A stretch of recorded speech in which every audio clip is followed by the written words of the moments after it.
Well, my story began when I neglected my teeth back in growing up in North Dakota, where first of all, my family has soft teeth over the years, and I'm a night grinder, and so the front of my teeth were ground down to literally almost nothing.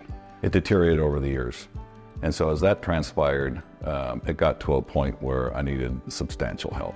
I had to do something, and I started looking because I thought, I'm going to spend more money on emergency care than I would just taking care of the problem now. At the worst, it looked like I was from a third world country with teeth missing, never smiled, never had any type of jovial smile or any ride. My mouth was always like this, closed, and making sure nobody saw my teeth. Now I'm a totally different person.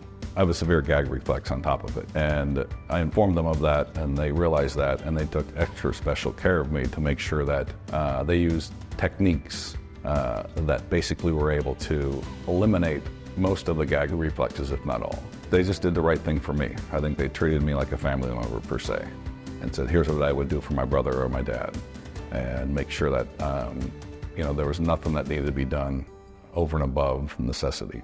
People have noticed that, gee, I see you smiling, like, wow, your teeth look great, like they match perfect, it's the right color, they're not overdone. As soon as I kind of walked into the door, how they like, hey John, have a seat, we'll be right with you. I waited no longer than 2 minutes, got back into the chair, and then literally within minutes post that, the doctor was there and we were moving along my case. I felt everything was done for me, not for them.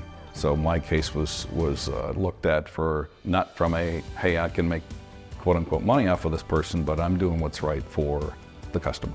So you're not a number per se, you're literally treated like a patient, you're not treated like a number. The care given to you pre, during and post, the follow-up, you actually feel like they care versus being a number.